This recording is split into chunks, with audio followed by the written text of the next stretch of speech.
This is all wrong. I shouldn't be up here. I should be back in school on the other side of the ocean. Yet you all come to us young people for hope.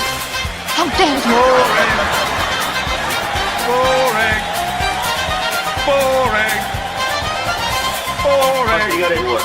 Don't tell us what we're gonna feel. We're trying to solve a problem. Don't tell us what we're gonna feel. I'm not telling you. Because you're in no position to dictate that. That's exactly what you're doing. You're in no position to dictate what we're gonna feel.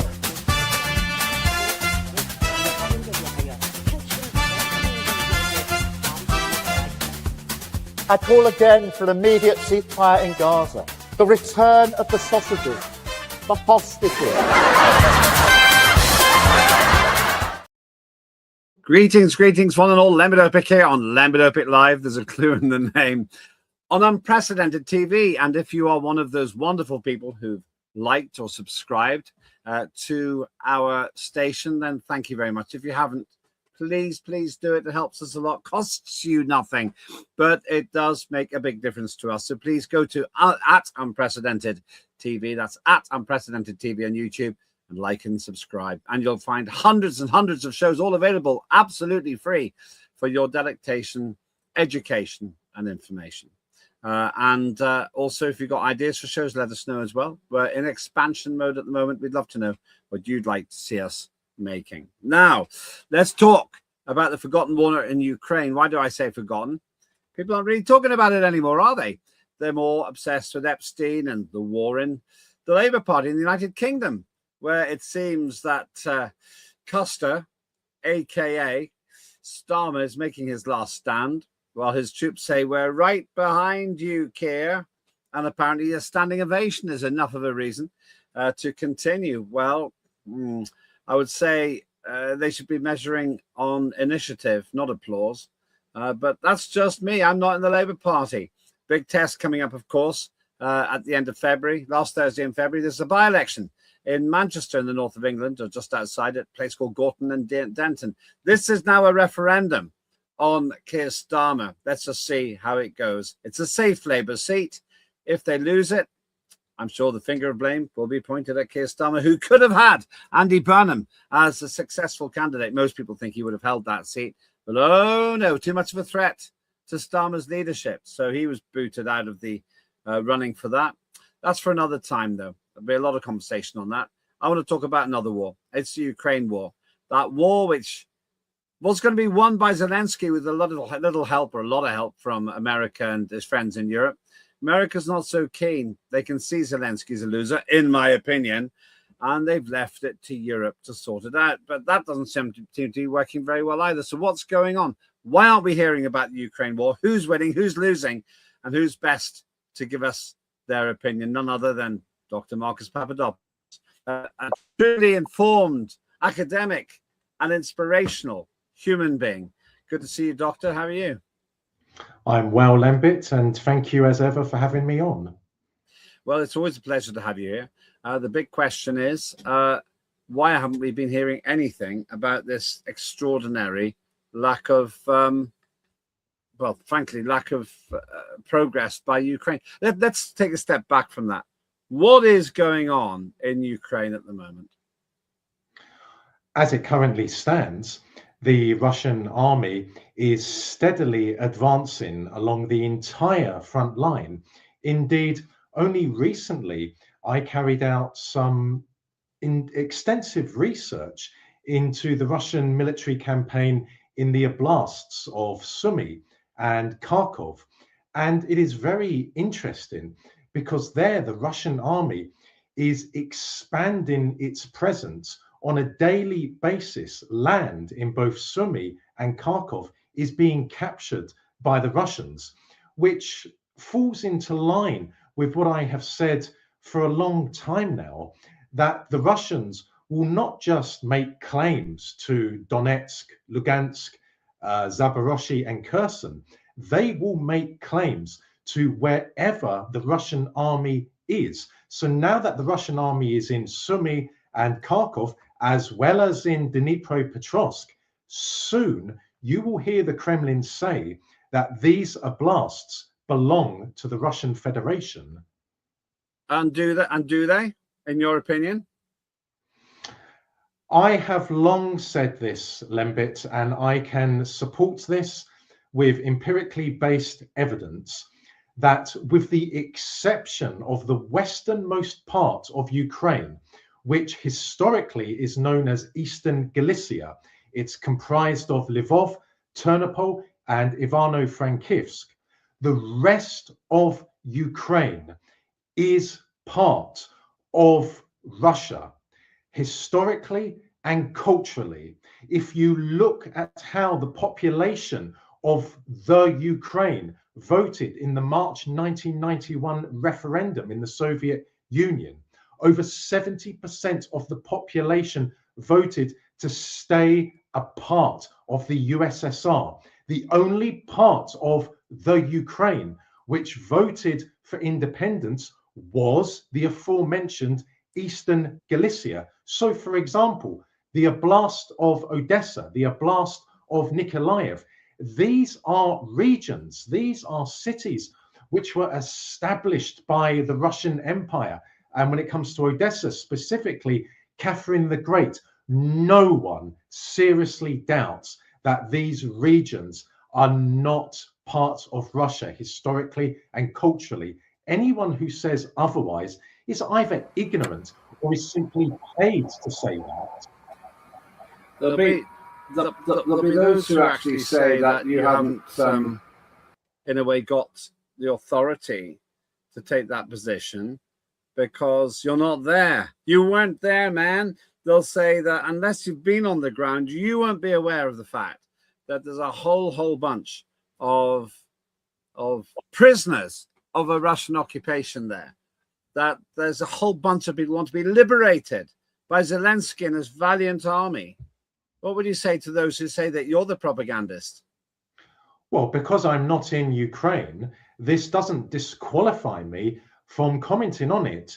Indeed, a Oxford or Cambridge scholar on ancient Greece, of course, cannot visit ancient Greece, but this does not mean that he or she is disqualified from commenting on ancient Greece.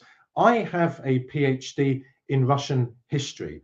I am very, very familiar with the history of the Russian Empire, and before that, the Tsardom of Russia. I'm very familiar with the Soviet Union, and I'm very familiar with how the Soviet Union came to be no more. The Soviet Union did not collapse. The Soviet Union was dissolved.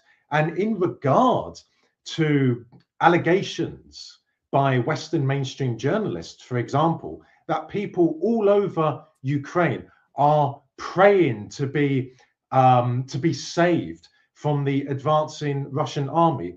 Well, where is the evidence of that? Where? Well, the Financial Times knows nothing about Russian history. The Daily Telegraph also knows nothing about Russian history. I have always said, in the westernmost part of Ukraine, yes, there is intense hatred of everything to do with Russia, because much of the population there has Austrian, Polish, and Lithuanian blood in it. Indeed, most of the population there are adherents to Catholicism, not to the Orthodox faith. So let's look at the map of the situation, and this might not be absolutely up to date, but they're all quite similar to this.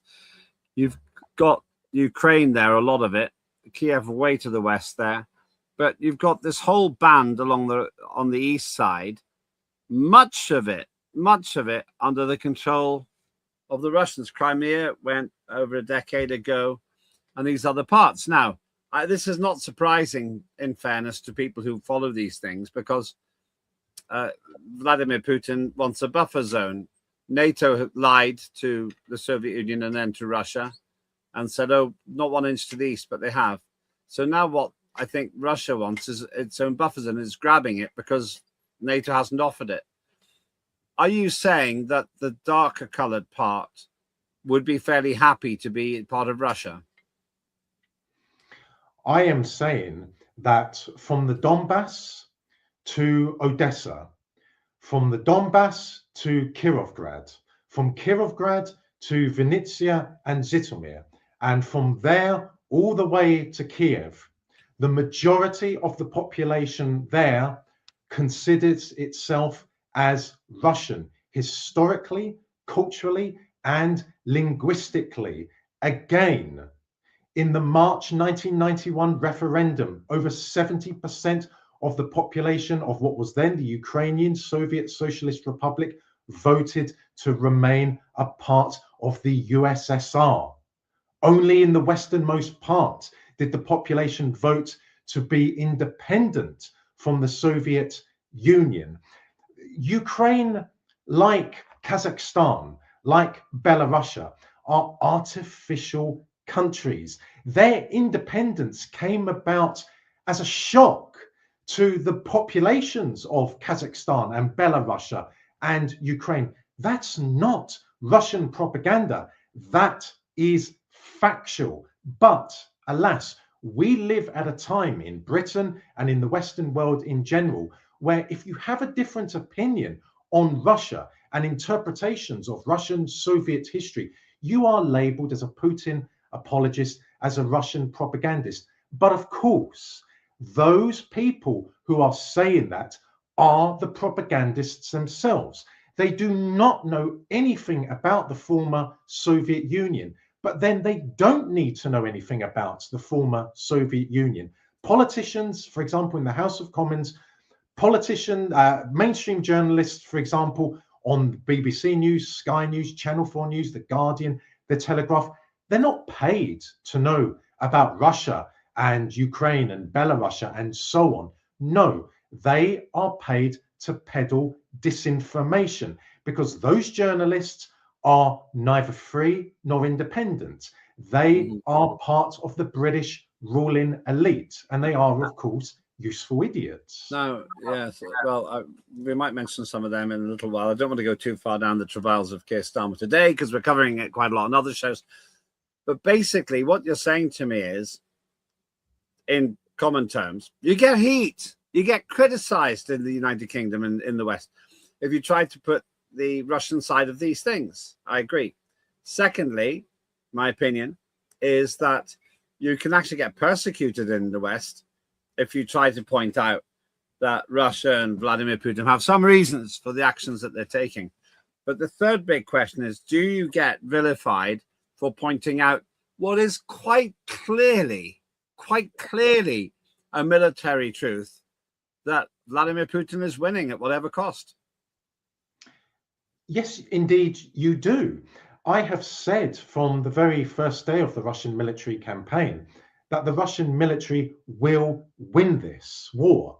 Now that the Russian army is in Ukraine, nothing will eject it from there. This is the only opportunity that the Kremlin, the Russian people as a whole, have to ensure that Ukraine, or most of Ukraine, is brought back to Russia, and to at the same time ensure that Russia's southern frontier is safe. Because otherwise, if the Russian army was to, for example, stop in the Donbass and in Kherson and in Zaporozhye, then the day will come when the rest of Ukraine is admitted as a member to NATO. And that would mean catastrophe for Russian national security.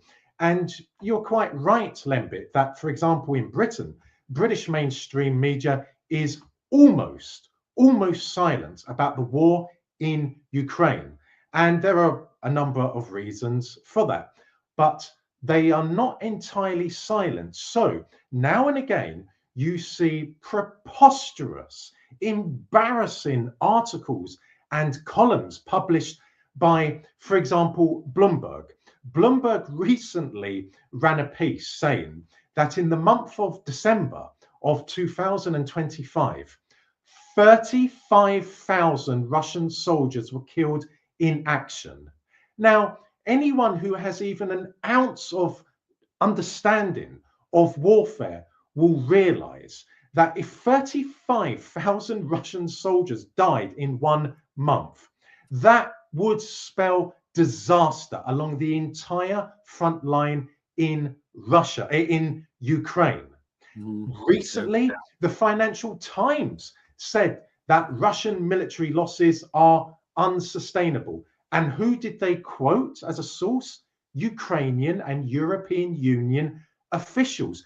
But then the likes of Bloomberg and the Financial Times and BBC and Channel 4 News and so on, they have been saying from day one that the Russian army cannot sustain its losses in manpower and in hardware. Let us not forget, Lembit, that within a few weeks of the Russian military campaign in February of 2022, British mainstream media was saying that the Russian army is so short of equipment that it is taking parts from washing machines to repair tanks and other pieces of hardware. And at the same time, British mainstream journalists were saying that old age pensioners in Ukraine are shooting down Russian aircraft with hunting rifles, and Ukrainian wives standing on the balconies of their flats are bringing down Russian drones by throwing at them jars of tomatoes.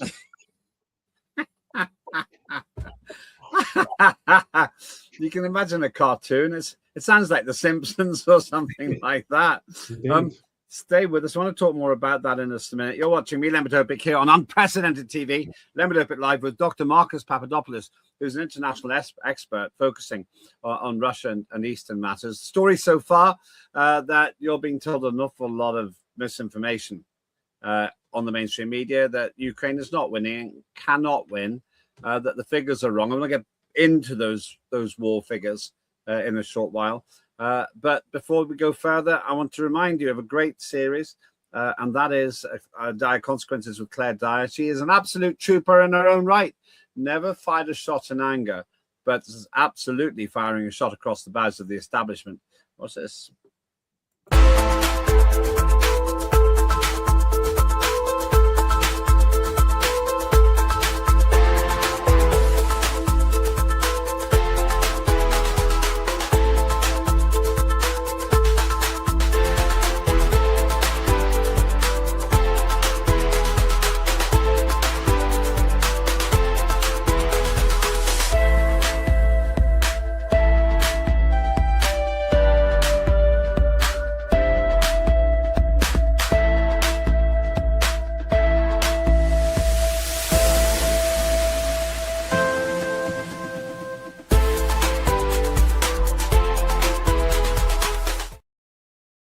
Find that on the archive. Don't forget to like and subscribe at Unprecedented TV on YouTube.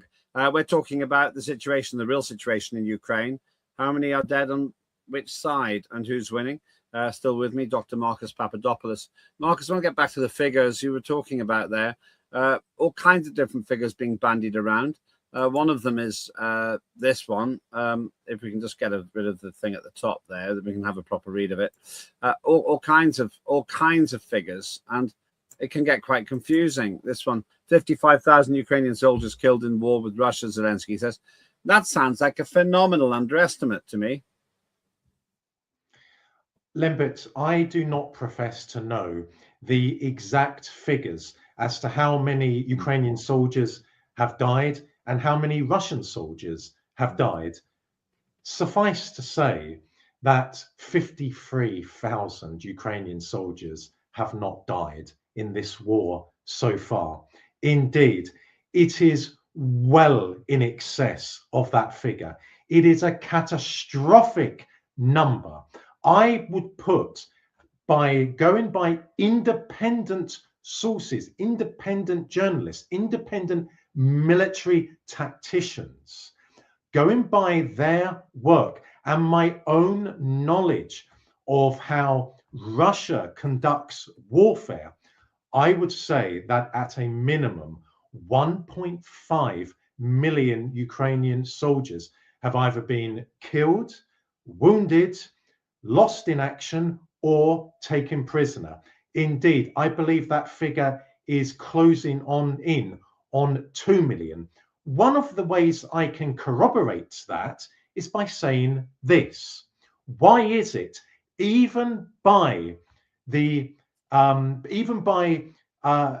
Ukrainian officials conceding this and British officials conceding this, why is it that the age of the average Ukrainian serviceman on the front line is in his 40s.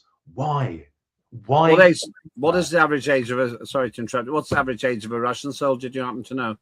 Yeah, I would put that between the ages of the early 20s and late 20s. No, okay, so let's look at another item here. Ukraine war briefing. Nearly 2 million military casualties to date. Study finds, with Russia bearing brunt of losses. Don't strike on Ukrainian passenger train, kills 5, and on it goes. But the point is, they're claiming most of those are Russian. Now, I think that's not true. And the point you've made is really interesting, the average age there, because you've got people of my age, you've got 60 and 65-year-olds on the Ukrainian side. They don't have a chance against perhaps the most battle-hardened army in the world. There's no question about it that, as it currently stands, the Russian army is the most battle-hardened in the world. The Russian army is not only contending with NATO's Ukrainian army, but it is also contending by proxy with NATO itself. And in regard to Russian military losses, I would say, again, based on how I've calculated Ukrainian losses, I would say that the Russian military has probably incurred around 200,000 losses, which would include, of course, killed in action and wounded. But again, if the Russian military had sustained 1 million losses, 2 million losses, 3 million losses, as British and American mainstream journalists say, and of course, as Ukrainian officials allege, then the Russians would have to conscript a vast amount, far more than 300,000 or 400,000 that they do when it comes to the spring intake and the autumn intake. But there is another side to this. If Russia wants, it can call up 23 million soldiers. 23 million. 23 million soldiers. Wow. It can call up. The Russians don't need to do that, not for the war in Ukraine. The Russian military industrial complex, ever since 1947, when the Cold War began, the Russian military complex has been tasked with ensuring that the Russian military would be sustained in a war with America. That is why, amongst other things, Russia can call up 23 million soldiers. The Russians have over 26,000 tanks in its arsenal, and they are producing more as each week goes on. But of course, if they were incurring the losses that the West and the Ukrainian government alleges, then you would see far more soldiers, as I said, being called up, and the Russian military industrial complex would have to produce more tanks, more armored personnel carriers, more aircraft, and so on and so on. But they don't need to do that. And of course, some people would say, well, why is it, Dr. Marcus, that the Russian army is advancing so very slowly? Well, it's because that NATO has saturated Ukraine with military hardware, and at the same time, and this is not Russian propaganda, but the Kremlin and the Russian people as a whole do not wish to go out on an all-out blitzkrieg in Ukraine, because that would devastate the population there. That would devastate cities and towns there. That would devastate ancient Russian churches and monasteries, for example. So that is why they are steadily advancing. But also the Russian military has employed a strategy of death by 1,000 cuts. They don't need to advance rapidly. They don't need to carry out a blitzkrieg that NATO did, for example, against the Federal Republic of Yugoslavia in 1999, or as the Americans and the British did in Iraq in 2003, when they caused vast numbers of civilian casualties. Let's look at the figures again. There's another statistic, and then I want to move on to the bigger picture.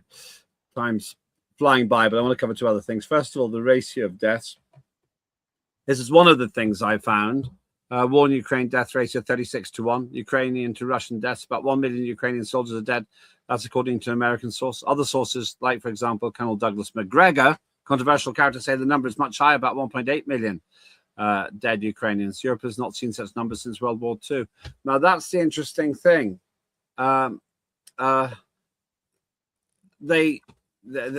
Every assessment I've seen puts orders of magnitude more dead Ukrainians in the frame than Brits. Warren Thornton is a regular contributor to our station. He says it's between 25 and 33-1. Now, you could say, oh, they're all getting propaganda from the same place. But those figures, can you just get that up again? Thank you. Those figures seem to suggest that the Ukrainians are losing hand over fist. 100 dead Ukrainians per dead Russian. It's still tragic for the Russian families, but it's 33 times worse, maybe 18 to minimum 18 times worse for the Ukrainians. And this seems to me unsustainable, because as far as I understand it, Marcus, all that Zelensky is achieving is more death and more loss of land. They either lose the land peacefully or they lose the land violently. Based on what I know, I'm not prepared to accept that nearly 2 million Ukrainian soldiers have died. I would say that close to 2 million Ukrainian soldiers have been killed in action, or wounded in action, or are missing in action, or have been taken prisoner. If you want me to say how many have been killed, I would say close to 1 million. This is not a war that NATO's Ukrainian army can win. They can never win this war. But the West, along with its puppet in Kiev, Zelensky, will continue the war going because it serves a number of purposes. They are trying to inflict a strategic defeat on the Russian army. They are trying to kill and wound as many Russian soldiers as possible in the hope that this will have dire consequences for the Russian economy, and in the hope that the Russian public will turn on the Russian government. Well, neither of those will ever happen. But they are also continuing the war because it serves as a distraction, or they hope that it will serve as a distraction from the war that the British state is carrying out against the British people, and the war that the European Union is conducting against the ancient nations of Europe. So that is why they are continuing this war. Yes, well, we're back to this situation here. Ukraine war later, Zelensky wants to risk Russia could strike bilateral deals in Ukraine without Kiev.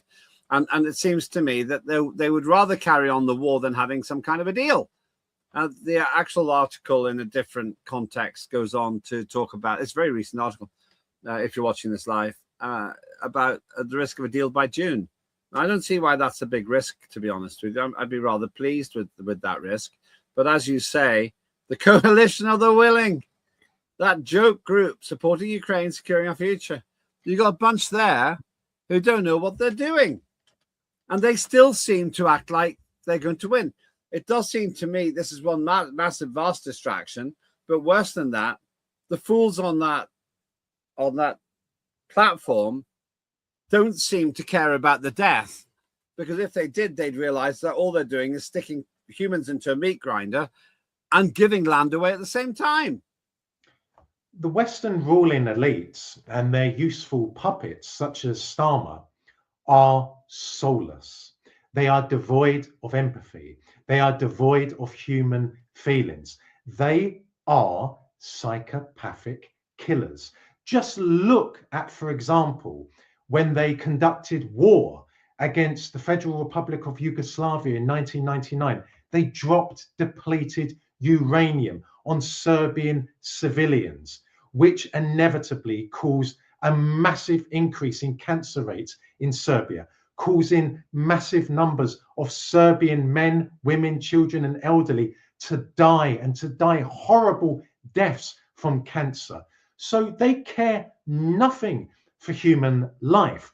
And the likes of Starmer and Macron and Merz, again, they have no power. They are merely puppets. If Starmer resigns, well, it won't be because he's taken that decision. It will mean that the British ruling elite have told him his time is up and he is to resign. But nothing will change in Britain because Starmer is merely a puppet. And whoever replaces him, for example, the moron Angela Rayner or whomever, will simply continue the same agenda. And I will very quickly say this, Lembit, that the Epstein files are merely the tip of the iceberg, which demonstrate the depraved nature of the British ruling elite and the American ruling elite and their friends and allies across the world. So you reckon it's what's called in magic circles, it's called misdirection. You're saying even the Epstein files might be an aspect of misdirection, but I tend to agree with you, though. I really want to get to the heart of it because I think there's a huge amount of people being caught red-handed in those ruling elites by the Epstein thing, which is why it's so hard to drag the truth out of these people. But with Ukraine, you've got those people, once again, if you just have another look at those people so self-satisfied. And while they're doing this, you've got people grieving the deaths of their loved ones for no reason. I can't see any reason. I sound like a propagandist now, but I can't see any reason to pursue this because together with the loss of lives is the loss of land. Is there any scenario in which you think this is worth doing? Regrettably, I do not believe a peaceful solution can be found to the war in Ukraine. I believe it will end on the battlefield and it will end in a Russian victory. You're not a propagandist for saying what you just said, Lembit. You just said what you said because you care for human life. You do not want husbands, sons, fathers, and uncles 6 feet under. But the British ruling elite, the American ruling elite, the European Union ruling elite do.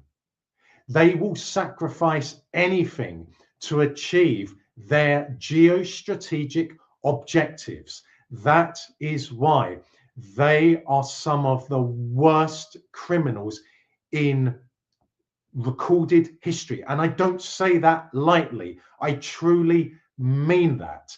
They are guilty of some of the worst crimes against humanity in recorded history. And I sincerely hope, Lembit, and I pray that the day will come when the British royal family and the British aristocracy and the media elites in Britain and the media barons in America and the rest of the American ruling elite and the NATO leadership are put before a court of law and are tried for crimes against humanity and are found guilty and are sent to a Victorian-style prison for the rest of their lives, because societies across the Western world, Lembit, would be a far better place without the presence of those malignant cancers in it. Powerful words and a good place for us to end. I think you've actually opened up a whole new debate. Who are the elites? What are they doing? What's their goal? Let's not go into that now. I'll just finish with one other question, and it's a guess. On what date do you think the fighting will stop? That is an impossible question for me, indeed for anyone else to answer. But I believe that at some point soon, relatively speaking, perhaps in the next year, you will see all of a sudden a breakthrough by the Russian army. And I believe that that will bring the war in Ukraine to an end. I believe that once the Russians are in control of most of Sumy and Kharkov, then the next part of their campaign will be Kiev. And Kiev, and I mean the city, not the oblast, the city of Kiev and the oblast will fall very quickly. Kiev is very close to the Belarusian border, very close to the Russian border. And of course, Belarus on paper is independent, but de facto, it's a part of the Russian Federation. The Russian military is present in Belarus. The Belarusian armed forces are de facto part of the Russian armed forces. And it wouldn't take much, Lembit, for the Russian military operating from Belarus and from Sumy to strike at Kiev. And I say Kiev, not Kiev, Kiev, because for over 1,000 years in the English language, the city, the mother of all Russian cities, was known as Kiev. It wouldn't take much for the Russian military to capture it when the day comes that they decide they are ready to do so. Thank you so much. That's Dr. Marcus Papadopoulos. You have your say as well. You can do that on X at Lembit Öpik, or indeed at Unprecedented TV. Or best of all, please like and subscribe to our YouTube channel at Unprecedented TV. I'll finish with this thought. This war has been bloody. It's been messy. I believe you've been lied to about the numbers. I'm sure that Ukraine is losing orders of magnitude more people than the Russians. It stands to reason a conscript army against a professional one who's going to win. It's pretty obvious. And the land is being lost all the time. You're not hearing much about this on the mainstream because it's an inconvenient truth. Starmer and his misled 4th Division politician friends, in my view, from around Europe, have chosen a losing battle, and one in which they're not losing their lives. That's all, or mainly, down to mercenaries and Ukrainians. Unless we finish soon, hundreds of thousands more will die, and all to get the same outcome that we can get by doing a deal now. I would suggest, Volodymyr Zelensky, you know the outcome. Are you going to do it the easy way or the meat grinder way? And if so, you'll get to the same place. But are you going to kill 500,000 Ukrainians and thousands more Russians in the process? I know my answer. I'll leave you, the viewer, to choose yours. I'm Lembit Öpik. This was Lembit Öpik Live on Unprecedented TV.